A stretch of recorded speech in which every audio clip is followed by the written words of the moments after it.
Musuh saya besar jadi saya kalah. Saya bukan salah tapi saya kalah. Jangan ngomong dulu kalau ini human to human. Saya akan buktikan. Dan saya membuktikan virus saya tidak menular. Hasilnya menang kita. Iya. Tapi ibunya Di penjara. Ironis ya, saya nyetop flu burung tidak pakai vaksin, tapi pakai politik. 5, 4, 3, 2, 1, close the door. Baik, saya sekarang sedang bersama dengan Ibu Siti Fadilah, mantan Menteri Kesehatan Republik Indonesia yang pernah berjuang untuk melawan flu burung SARS, Bu, ya, itu pada tahun 2005. Oke. Dan di sana kalau saya baca semuanya, Bu, Ibu ini sebenarnya sebagai seorang pahlawan yang berhasil menghilangkan flu burung di Indonesia dan di dunia, itu benar nggak, Bu? Jadi membatalkan penetapan pandemi flu burung oleh WHO. Membatalkan Ya, penetapan pandemi. Ya. Oh ya, oke.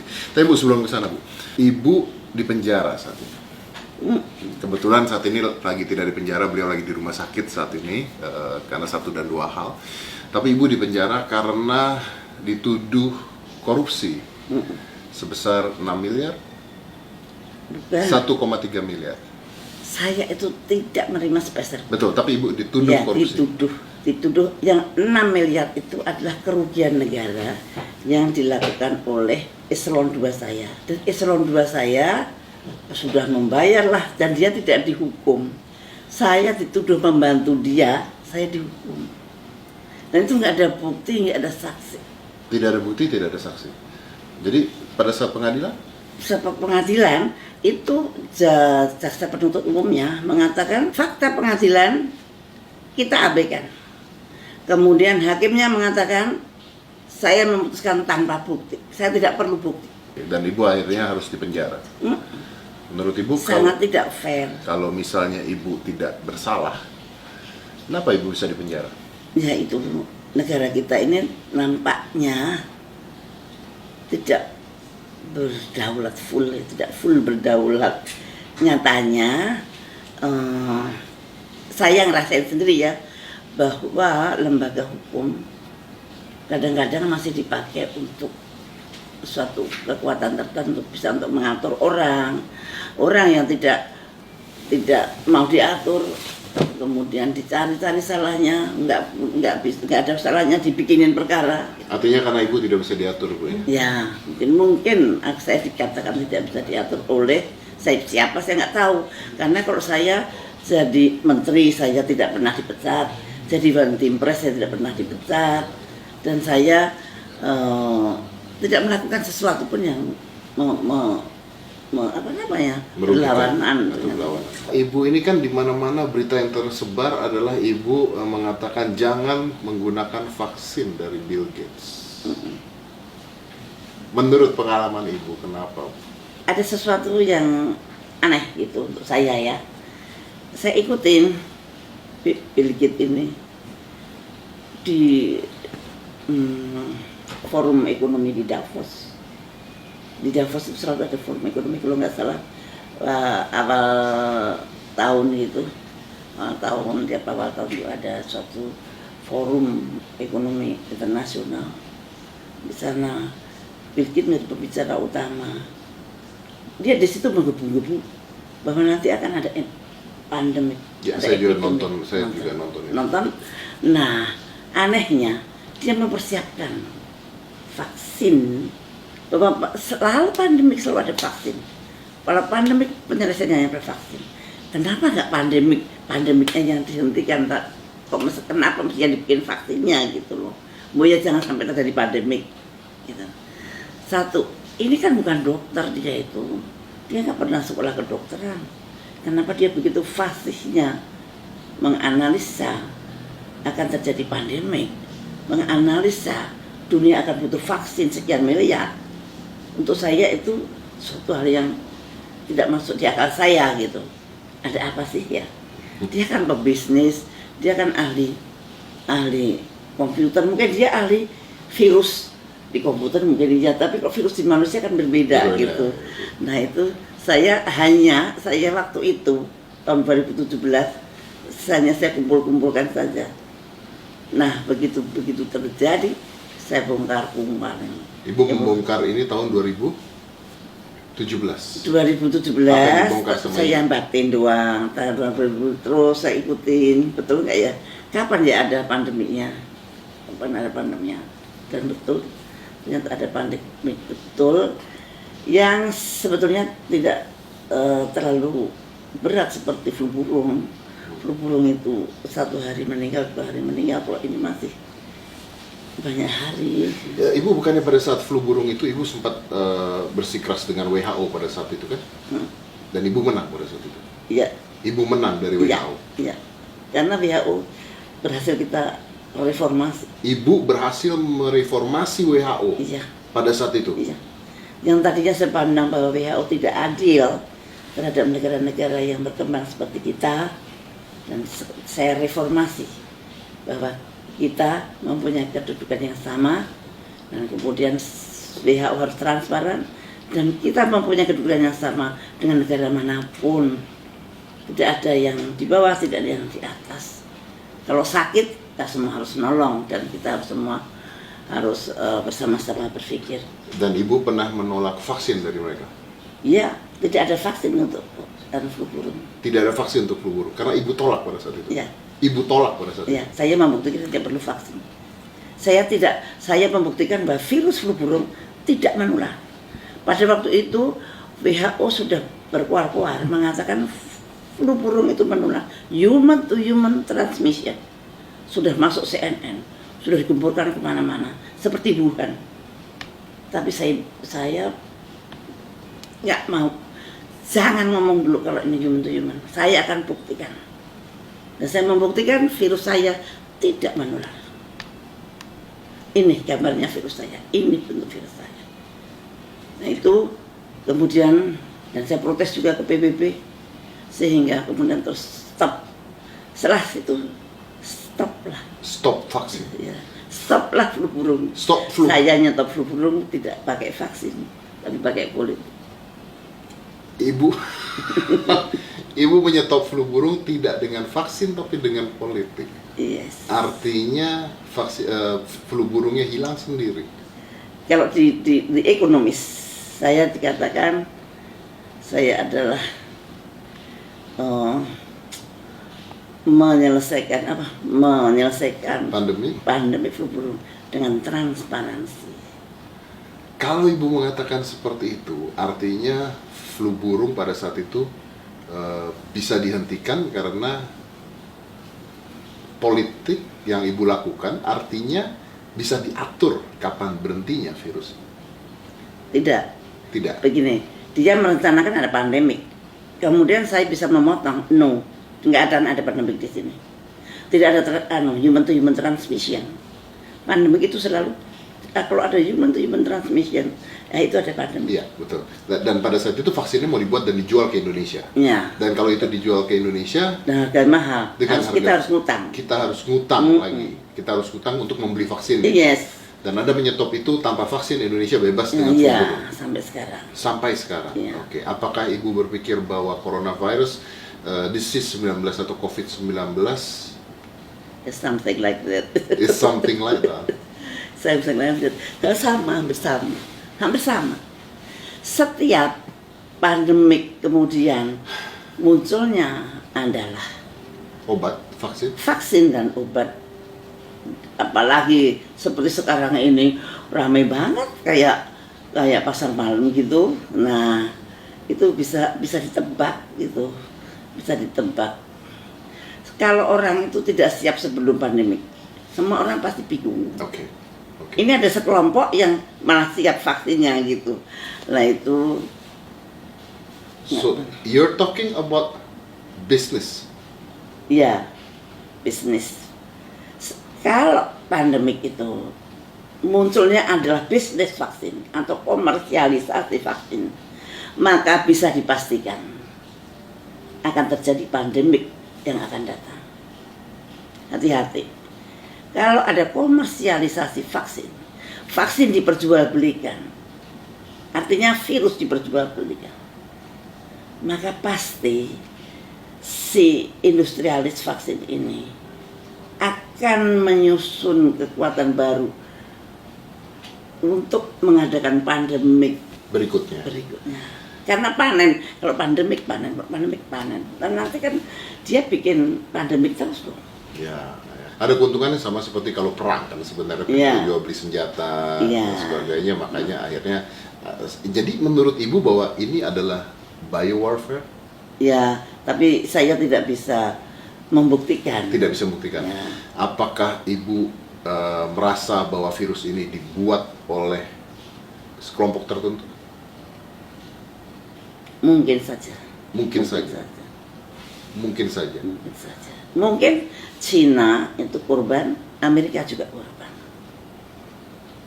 Kalau Cina korban, Amerika juga korban, berarti ada kelompok yang membuat. Bisa jadi. Kemungkinannya menurut saya itu perkiraan saya. Belum tentu betul, belum tentu benar. Belum tentu salah, belum tentu benar. Ya. Tapi kalau menurut Ibu sendiri, ketika ini kan virusnya sudah ada. Kita Indonesia harusnya seperti apa kalau seandainya Anda saat ini adalah Menteri Kesehatan? Indonesia harus mandiri, membuat vaksin sendiri. Kalau perlu vaksin, kalau nggak perlu vaksin tidak perlu dibuat. Kita juga, orang Indonesia itu antibodinya tinggi pada waktu flu burung. Itu antibodi orang Indonesia itu sangat luar biasa. Jadi, dan kita mampu buat vaksin sendiri, Bu? Oh, Pak, mampu lah. Tidak perlu beli. Ekman bisa, Surabaya juga bisa. Kemudian BPPT Jogja juga mungkin bisa. Tapi sekarang fokusnya di Ekman. Menurut saya yakin mereka bisa. Ibu yakin kita mampu membuat vaksin sendiri. Jadi tidak perlu bergantung dengan mereka yang menjual vaksin. Iya. Oke. Ini yang agak ditakutin atau dikhawatirkan oleh CEPI. CEPI itu adalah Coalition for Epidemic Preparedness Innovation. Ini yang bentuk juga Bill Gates. Jadi hampir semua lembaga yang akan membuat vaksin itu semua disupport oleh beliau. Nggak ada yang tidak. Di seluruh dunia ini. Di seluruh dunia. Tempat-tempat pembuatan vaksin ini hampir oleh Bill Gates menurut Ibu. Iya. Jadi Ibu mencurigai bahwa ini adalah buatan dia? Saya tidak mencurigai, tapi orang bisa berpikir sendiri. Orang bisa berpikir, ngapain sih? Kalau Anda semua orang Anda support, bukan mesti maksudnya Anda supaya nurut ya sama kita gitu, atau at least menghormati yang Newport dong. Nggak, tadinya ada yang Newport, tiba-tiba dia dengan sangat dermawan dan beliau kan filantropis. Yang penting Indonesia harus mandiri, bisa bikin vaksin sendiri, bisa bikin rapid test sendiri, bisa bikin swab test sendiri, bisa bikin primer sendiri. Dan kita mampu? Mampu. Ibu, di luar negeri sana ada banyak sekali dokter Butar, dokter Kaufman yang mengatakan bahwa ini tesnya sendiri sebenarnya tidak jelas, kata mereka ya. Ini saya hanya ngomong menurut apa yang mereka katakan, bahwa sebenarnya yang diambil itu adalah exosomes katanya, bukan virusnya sendiri. Jadi belum ada pemurnian virus ketika dites sebenarnya. Jadi artinya mereka bertanya apakah virusnya ini benar-benar virus ada, atau tesnya sudah spesifik. Bahkan swab test pun dikatakan tidak spesifik kalau di luar, menurut beberapa orang dokter. Apakah itu mungkin? Jadi gini, pada waktu PCR itu kan ada primernya. Primer itu suatu parameter. Kalau di dalamnya ada plasmid, nanti kalau spesimen kita cocok dengan dia, nah berarti virusnya itu ada yang sesuai dengan plasmid. Betul. Tapi yang kita saat ini itu kita beli dari luar semua. Kita bisa beli dari Amerika. Waktu itu kan Menteri Kesehatan bilang, kita beli kok semua dari Amerika. Artinya membuat primer dari virus dari Amerika. Padahal virus yang di Indonesia berbeda dengan virus yang di Amerika. Artinya tes kita berdasarkan inang yang berasal dari Amerika. Tes, jadi tidak kompatibel, tidak kompatibel dengan apa yang terjadi. Tidak cocok gitu. Makanya ada yang false positif, false negatif. meskipun itu PCR. Jadi, kalau PCR kuncinya ada di primernya. Primer itu ada plasmidnya, plasmidnya berasal dari suatu virus. Nah kalau ini made in Amerika, ya mestinya Amerika kan pakai virus Amerika juga. Mana mungkin Amerika tidak cari virus kita, terus pakai virus negara tersebut. Terus dikirim ke kita untuk ngecek virus kita. Lah, virus dia kenal nggak dengan virus kita? Ada yang kenal, ada yang tidak. Itu tidak semua kenal dengan plasmidnya primer ini. Jadi artinya pengetesan kita masih tanda tanya. Ya kurang pas lah, kurang tepat lah. Tepatnya kalau pakai alat kita sendiri yang berbasis virus kita sendiri. Kita banyak ahli kita yang pinter-pinter. Cuman butuh political will, dana. Fokuskan sekarang dana untuk riset itu.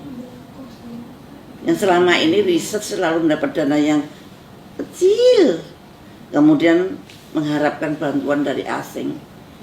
Bantuan dari asing itu menggetarkan, menggoyahkan hati dari persit-persit itu. Untuk nasionalismenya itu juga bisa bergoyang, karena mau yang perhatian malah orang asing, mengasih dana orang asing. Lama-lama dia lupa mana induknya, mana semangnya. Nah ini yang Indonesia itu riset itu masih terlalu kecil, padahal itu penting sekali. Kalau ibu mengatakan bahwa ibu pada saat itu di penjara akhirnya karena sebuah tuduhan korupsi, artinya kan semua yang ibu katakan itu mengandung resiko. Artinya ibu dijebloskan karena sesuatu sebenarnya. Itu yang ibu percaya? Ya menurut saya mempunyai suatu sikap yang itu mengakibatkan saya di penjara. Tapi saya tidak menyesal karena sikap saya adalah untuk melindungi rakyat saya. Saya berbuat itu adalah bukan untuk saya. Saya dapat apa? Karena aku nggak dapat apa-apa. Yang saya lakuin. Tapi saya yakin saya melindungi rakyat saya. Dan ternyata bukan Indonesia saja yang terlindung. Ternyata pandemi itu gagal. Satu dunia. 2006 ya. Kalau dihitung itu berapa ribu triliun. Yang Saya nggak bisa ngitung. Sekarang hitung aja dengan corona aja sekarang berapa ribu triliun kerugian seluruh dunia. Apalagi kalau flu. Lah, yang saya terkesan sampai sekarang, lawong tidak menular kok WHO berani bilang menular. Pada saat itu. Dan ibu membongkar itu pada saat itu. Dan hasilnya? Dan hasilnya menang kita. Dan karena saya membuktikan secara virologi. Ya. WHO mendiagnosis secara public health atau epidemiologi. Hasilnya menang kita. Ya. Tapi ibunya di penjara. Ironis ya. Ironis. Ya itulah dunia.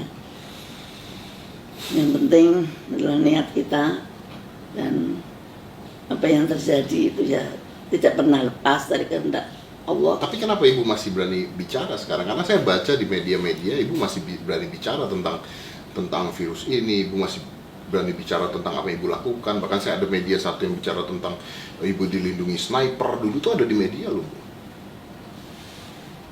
Oh iya, saya nggak ngomong tentang itu. Yang saya omongin tentang ilmu yang orang banyak harus tahu. Jangan sampai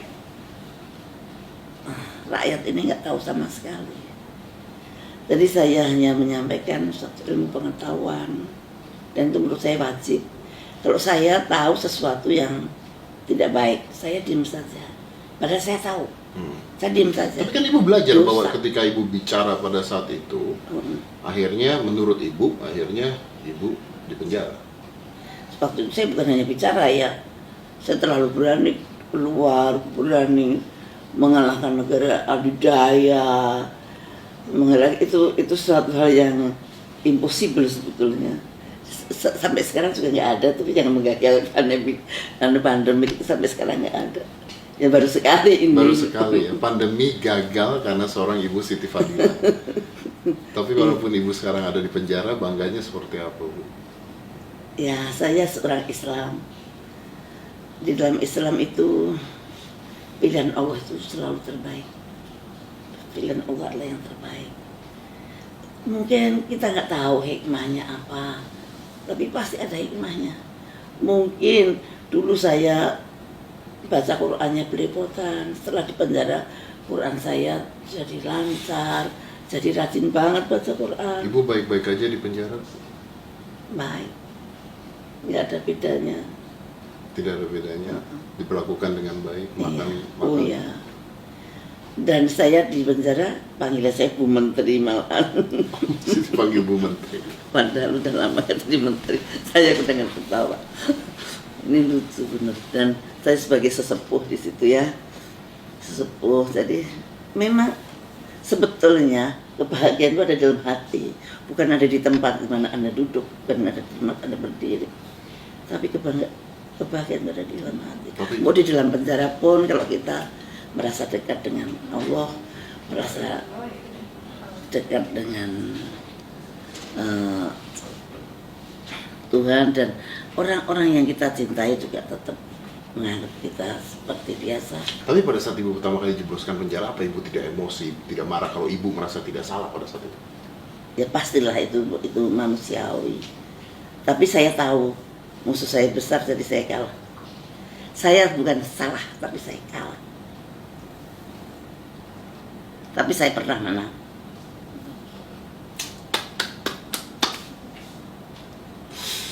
Kalau dulu saya dibilang Pak Karni Ilyas, saya pernah, waktu itu belum ada ILC, tapi dia wawancara begini, lebih baik jadi harimau satu hari daripada jadi kambing seumur hidup. Dan Ibu pernah jadi harimau. Ya. Sekarang jadi kambing apa? Sekarang Ibu berapa lama lagi, Bu, kalau boleh tahu, Bu, masa tahanan Ibu berapa lama lagi? Nanti Oktober ini selesai, Bu? Ya, selesai. Bayangin kurang 4 bulan. Saya ini kurang 4 bulan sudah selesai. Di rutan saya ada corona. Saya ini kan high risk, umur sudah 70 tahun, mau 71. Saya punya penyakit Asma. yang bermacam-macam. Ada asma, ada hipertensi yang terkontrol kan obat-obatan, ada jantung yang iramanya nggak bener. Kok saya tidak dirumahkan?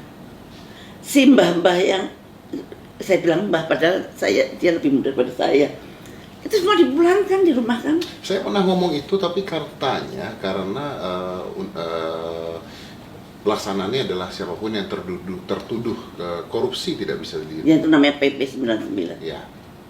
PP 99 itu memang itu berlawanan banget dengan HAM.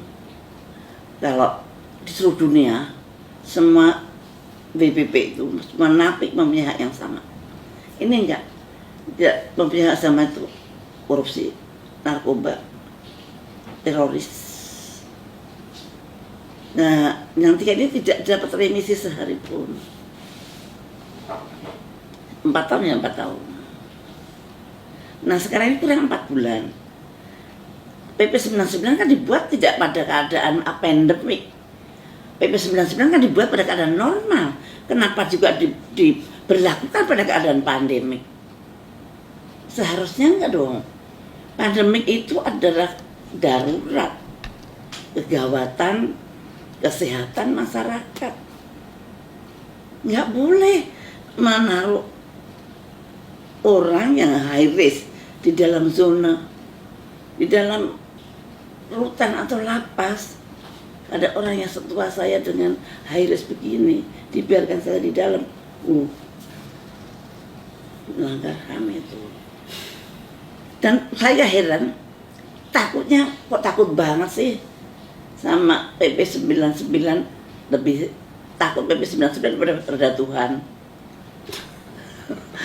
Lah, PP 99 yang bikin sama orang-orangnya juga pernah jadi tersangka tuh kabur ke Australia tuh kemana nggak tahu. Lah kok malah takutnya bukan main. Saya tahu PP 99. Aku heran loh kalau yang takut tukang becak nggak apa-apa. Loh kok sampai wong sing paling tinggi dhewe juga takut sampai PP 99. Aku nggak ngerti. Ini dunia ini aneh juga sebenarnya. Tapi tinggal 4 bulan lagi Bu ya. Begitu Ibu keluar nanti, apa yang akan Ibu lakukan? Saya mengalir seperti air yang mengalir seperti apa. Yang jelas saya akan tetap konsisten untuk menyuarakan kebenaran dan semuanya untuk rakyat. Apapun saya ingin mensejahterakan rakyat Indonesia. 5, 4, 3, 2, 1, close the door.